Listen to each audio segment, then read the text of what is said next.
नमस्कार दोस्तों, मेरा नाम है जगदीश और आप देख रहे हैं रिवाबलिस्टिक सोच। दोस्तों, आज मैं शुरुआत करने जा रहा हूँ मानव मात्र के धर्मशास्त्र कहे जाने वाले श्रीमद् भगवद गीता का। और दोस्तों, मैं आपसे यही कहना चाहता हूँ कि इस सफ़र के दौरान अगर मुझसे कोई गलती होती है तो उस गलती को आप क्षमा करें और उस गलती को आप हाईलाइट ज़रूर करें कमेंट सेक्शन में, ताकि मैं उस गलती को सुधार सकूँ। और दोस्तों, शुरू करने से पहले मैं आपको बताना चाहता हूँ, जिस श्रीमद् भगवद गीता की प्रतिलिपि मैं पढ़ने जा रहा हूँ, उसका लेखन श्री परमहंस स्वामी अड़गड़ानंद महाराज जी ने किया है, जिसका नाम यथार्थ गीता है। तो चलिए दोस्तों, शुरू करते हैं गीता के पहले अध्याय के पहले श्लोक से, जिसमें धृतराष्ट्र संजय से कहते हैं, धर्म क्षेत्रे कुरुक्षेत्रे संवेता युयुत्सव मामका पांडवाश्रवे किम कुर्वत संजय। अर्थात धृतराष्ट्र ने पूछा, हे संजय, धर्मक्षेत्र कुरुक्षेत्र में एकत्र युद्ध की इच्छा वाले मेरे और पांडु के पुत्रों ने क्या किया। तो इसका उत्तर देते हुए संजय बोलते हैं, संजय उवाच दृष्टवा तु पांडवानिकं व्यूणं दुर्योधनस्तदा आचार्यमुपसंगम्य राजा वचनं ब्रवीत। जिसका अर्थ है, संजय बताते हैं कि दुर्योधन द्रोणाचार्य के पास जा रहे हैं और उनसे कहते हैं, पश्यताम पांडुपुत्राणाम आचार्य महती चमूम व्यूणाम द्रुपदपुत्रेण तव शिष्येण धीमता।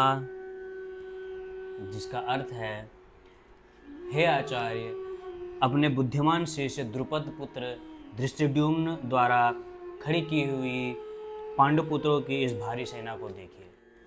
अत्र सुरा महेशवासा भीमार्जुना समायुधि युधानो विराटस्य द्रुपदस्य महारथ दृष्टकेतु चेकितान काशीराज वीर्यवान पुरुजित कुंतीभोज सैव्यस्य नरपुंडगव युधामन्युस्व विक्रांत उत्तमौजा वीरवान सौभद्रा द्रौपदेयाश्व सर्व एव महारथा। इन तीनों श्लोकों में दुर्योधन पांडव सेना के महावीरों के नाम ले रहे हैं और दुर्योधन द्रोणाचार्य से कहते हैं, बड़े बड़े धनुषों वाले अर्जुन और भीम के समान शूरवीर जैसे सात्विक और विराट तथा महावीर राजा द्रुपद तथा महारथी धृष्टिकेतु चेकितान तथा बलवान काशीराज पुरोजित कुंतीभोज और मनुष्यों में श्रेष्ठ सैव्य पराक्रमी युधामन्यु तथा बलवान उत्तम मौजा सुभद्रा पुत्र अभिमन्यु और द्रौपदी के पांचों पुत्रों, ये सभी के सभी महारथी हैं। अस्माकं तु विशिष्टा ये तांत्रिबोध द्विजोतम नायकामं सैन्यस्य सज्ञानार्थ तान ब्रवीमि ते। इस श्लोक में दुर्योधन द्रोणाचार्य से कहते हैं, हे आचार्य, आपने पांडवों की सेना के महारथियों के बारे में तो जान लिया है, अब आप हमारे सेना के प्रधानों के बारे में भी जान लीजिए। भवान भीष्मच्च कर्णश्च कृपश्च समितिञ्जय अश्वत्थामा विकर्णश्च सौमदत्तिस्थैव च।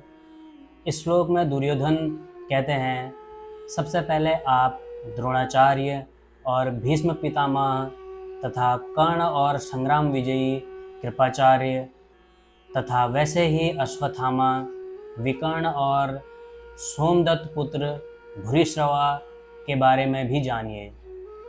अन्ये च बहव सुरामदर्थे तत्यजीविता नाना शस्त्र प्रहरणा सर्वे युद्ध विशारदा।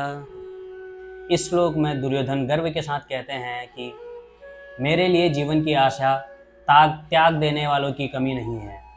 इतना ही नहीं, ये सभी सूरवीर अनेक प्रकार के शस्त्रों से सुसज्जित हैं तथा और ये सभी के सभी युद्ध में चतुर भी हैं। अपर्याप्तं तदस्माकं बलं भीष्मभिरिषितं पर्याप्तं तव विद्मितेषां बलं भीमाभिरिषितं। दुर्योधन इस श्लोक में कहते हैं, भीष्म पितामह से रक्षित उनकी यह सेना अजेय है, और वहीं पांडवों की सेना भीम द्वारा रक्षित है, जो कि जीतने में सुगम है।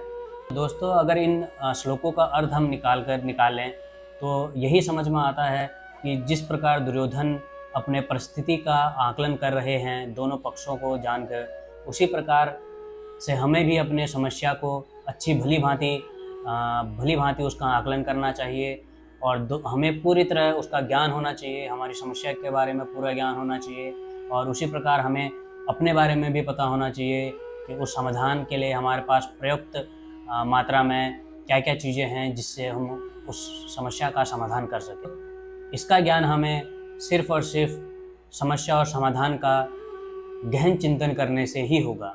इसी के साथ मैं इस वीडियो को समाप्त करना चाहूँगा, और आप सभी भाई बहनों से निवेदन करना चाहूँगा कि अपने सभी भाई बहनों व मित्रों को इस वीडियो को ज़रूर शेयर करें, ताकि वो भी इस सफ़र से जुड़ सकें और गीता के ज्ञान से अपने जीवन को बेहतर कर सकें।